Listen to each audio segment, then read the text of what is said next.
So, hello and welcome back everyone. Myself, Dr. Zahid Hussain, BAMS final year student. तो finally आज के इस video में हम डिस्कस करने वाले हैं BAMS क्या होता है, BAMS की फुल फॉर्म क्या होती है, BAMS का कोर्स का जो ड्यूरेशन है वो कितना होता है, BAMS में किस एलिजिबिलिटी से हम एडमिशन ले सकते हैं, BAMS का एडमिशन प्रोसेस क्या होता है, BAMS में सिलेबस कितना होता है और मॉडर्न कितना होता है, आयुर्वेद कितना होता है, और BAMS में कितने सब्जेक्ट होते हैं, और BAMS की जॉब प्रोफाइल किस उस पर हम जॉब कर सकते हैं, और BAMS के हॉस्पिटल टाइप, BAMS कंप्लीट करने के बाद हम किस किस टाइप के हॉस्पिटल कर सकते हैं, और उसके बाद सैलरी, यदि हम जॉब करते हैं तब हमको कितनी सैलरी मिलने वाली है। तो दोस्तों इस वीडियो में हम इस बारे में आपको total A to Z detail में बताएंगे। तो चलिए चलते हैं, हम अपना स्टार्ट करते हैं स्टार्टिंग से। तो फाइनली हमारा जो पहला टॉपिक है वो ये है BAMS क्या है। तो BAMS एक प्रोफेशनल बैचलर डिग्री कोर्स है। ये एक प्रोफेशनल बैचलर डिग्री कोर्स है और it is a medical course. इससे आप डॉक्टर बन सकते हैं, लेक्चरर बन सकते हैं, एंड MD PG करने के बाद, MS करने के बाद आप सर्जन भी बन सकते हैं। तो दूसरा हमारा टॉपिक आता है BAMS की फुल फॉर्म क्या होती है। तो BAMS की जो फुल फॉर्म होती है bachelor of Ayurvedic medicine and surgery. तो ये BAMS की फुल फॉर्म है। उसके बाद हमारा आता है BAMS ड्यूरेशन। जो हमारा BAMS कोर्स है इसका ड्यूरेशन कितना होता है। तो इसका जो ड्यूरेशन है 4.5 ईयर्स प्लस 1 ईयर इंटर्नशिप। ये कंप्लीट कोर्स 5.5 5 साल 6 महीने का हमारा ये कंप्लीट कोर्स है, जिसमें 1 साल की हमारी इंटर्नशिप रहती है। उसके बाद एलिजिबिलिटी, यानी हम BAMS में एडमिशन किस बेस पर ले सकते हैं। तो हमारा 10+2 होना चाहिए, जो कि साइंस स्ट्रीम में फिजिक्स, केमिस्ट्री एंड बायोलॉजी होना कंपलसरी है। और एलिजिबिलिटी में हमारा दूसरा आता है नीट क्वालिफाई होना कंपलसरी है। नीट में जो हमारे क्वालिफिकेशन नॉर्मल मार्क्स रहते हैं वो होना कंपलसरी है। उसके बाद हमारा आता है एडमिशन प्रोसेस, हम इस कोर्स में एडमिशन कैसे ले सकते हैं। तो दोस्तों इस कोर्स में एडमिशन लेने के लिए हमें 10+2 साइंस स्ट्रीम से करना होगा, जो कि फिजिक्स, केमिस्ट्री, बायोलॉजी होता है, उससे करना होगा। और साथ ही साथ हमें नीट क्वालिफाई करना होगा। मिनिमम मार्क्स हमें नीट में क्वालिफाई करने के लिए लाने पड़ेंगे। और साथ ही साथ एडमिशन प्रोसेस में हम अपने स्टेट में काउंसलिंग करानी होती है। जैसे मैं यूपी में हूँ तो मुझे यूपी स्टेट से काउंसलिंग करानी होती है। आप अदर स्टेट से हैं तो आपको अपने स्टेट से काउंसलिंग करानी होती है। काउंसलिंग लेटर मिलता है, उसके द्वारा हमारा एडमिशन क्लियर होता है। उसके बाद हम बात करते हैं सिलेबस की। तो BAMS का जो सिलेबस है वो नॉर्मली 2 टाइप्स होता है, मॉडर्न एंड आयुर्वेदिक। जैसे कि MBBS में भी हमारा सिलेबस जो होता है टोटल मॉडर्न होता है, साथ ही साथ हमारा BAMS में हम आयुर्वेदिक भी पढ़ते हैं, और साथ ही साथ जो MBBS में पढ़ते हैं वो भी मॉडर्न हम भी पढ़ते हैं। तो उसके बाद हम आपको बताने वाले हैं सब्जेक्ट।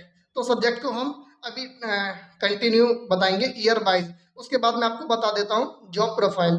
तो जॉब आप किस तरह से कर सकते हैं। आप एक आयुर्वेदा डॉक्टर के रूप में जॉब कर सकते हैं, लेक्चरर बन सकते हैं, मतलब टीचिंग कर सकते हैं आप, और एक मेडिकल ऑफिसर का भी वर्क कर सकते हैं। आप मेडिकल ऑफिसर भी बन सकते हैं, आप एक साइंटिस्ट बन सकते हैं, और फार्मासिस्ट के रूप में भी आप वर्क कर सकते हैं। और यदि आप PG कर लेते हैं, PG में MS कर लेते हैं, तब आप एक सर्जन बन सकते हैं। MD कर लेते हैं तब आप मेडिसिन में वो कर लेंगे, MD कर लेंगे। उसके बाद हमारा आता है हॉस्पिटल टाइप, कितने टाइप के हम हॉस्पिटल कर सकते हैं।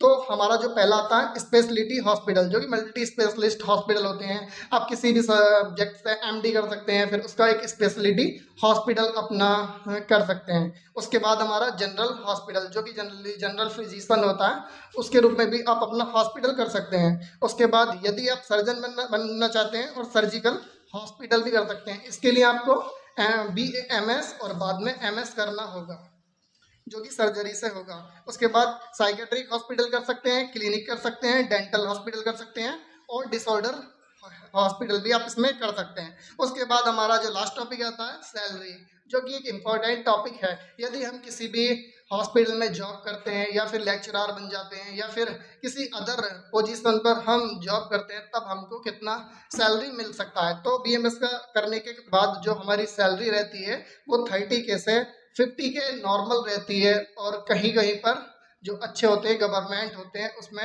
1 लाख के समथिंग भी हमारी सैलरी देखने को मिलती है। तो अब हम आगे बात करने वाले हैं बीएमएस के सब्जेक्ट कितने होते हैं और कौन कौन से ईयर में कौन कौन से सब्जेक्ट होते हैं।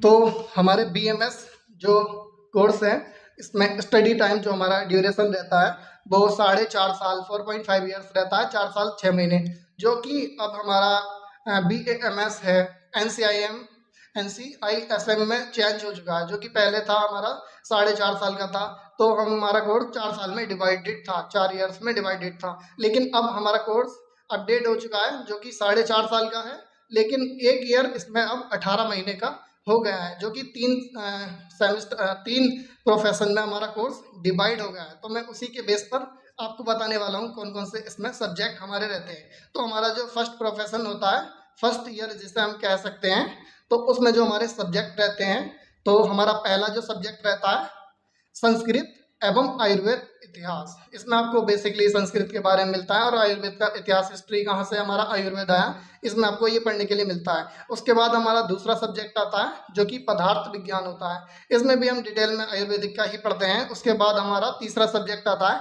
क्रिया शरीर। इसको हम साथ में मॉडर्न पार्ट पढ़ते हैं क्रिया शरीर में, जो कि फिजियोलॉजी होता है। उसके बाद हमारा रचना शरीर आता है। तो रचना शरीर का भी हम साथ में मॉडर्न पार्ट पढ़ते हैं, जो कि एनाटॉमी होता है। तो एनाटॉमी में हम पढ़ते हैं ह्यूमन बॉडी का स्ट्रक्चर, और फिजियोलॉजी में हम पढ़ते हैं ह्यूमन बॉडी का वर्क फंक्शन।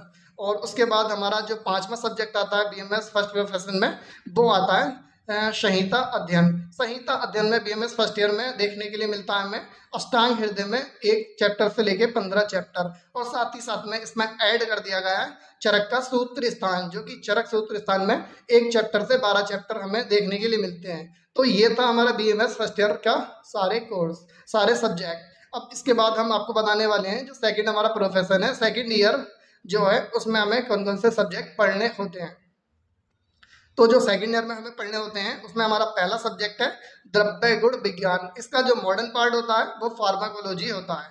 उसके बाद हमारा दूसरा जो सब्जेक्ट आता है वो हमारा होता है रसाशास्त्र एंड भेषज कल्पना।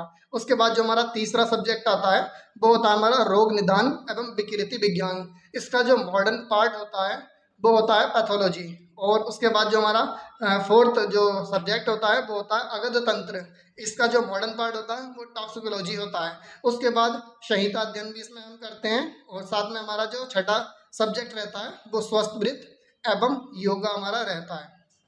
उसके बाद हमारा फाइनल ईयर आता है, फाइनल ईयर या फिर फाइनल प्रोफेशन। तो इसमें जो हम सब्जेक्ट पढ़ते हैं उनको मैं आपको बताता हूँ। तो हमारा जो पहला सब्जेक्ट होता है इसमें काया चिकित्सा रहता है। काया चिकित्सा में आपको मानस रोग, रसायन बाजीकरण ये पढ़ने मिलते हैं होता है।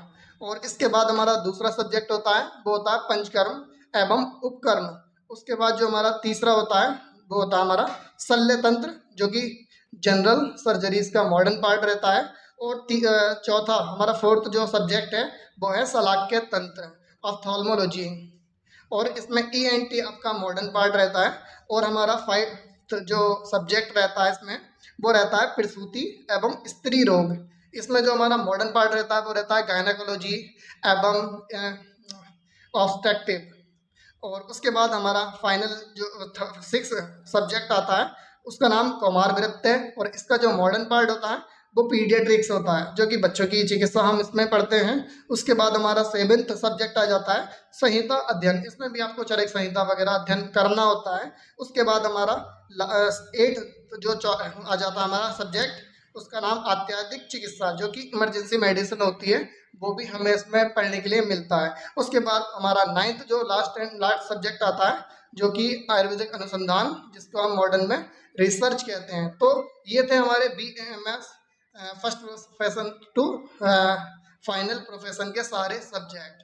तो उम्मीद करता हूँ आपको सारा कुछ बीएमएस का समझ आ गया होगा। और थोड़ा मैं आपको अपने बारे में बता दूं, मेरा नाम जाहिद हुसैन है, मैं बीएमएस फाइनल ईयर का स्टूडेंट हूं और उम्मीद करता हूँ सारा कुछ आपको समझ आ गया होगा। तो इस वीडियो को लाइक करके अपने मेडिकल स्टूडेंट, जो मेडिकल स्टूडेंट है, उनके साथ शेयर करें और साथ ही साथ आप बीएमएस का काफ़ी कुछ अपडेट करते रहेंगे, तो हमारे यूट्यूब चैनल को जरूर सब्सक्राइब करें।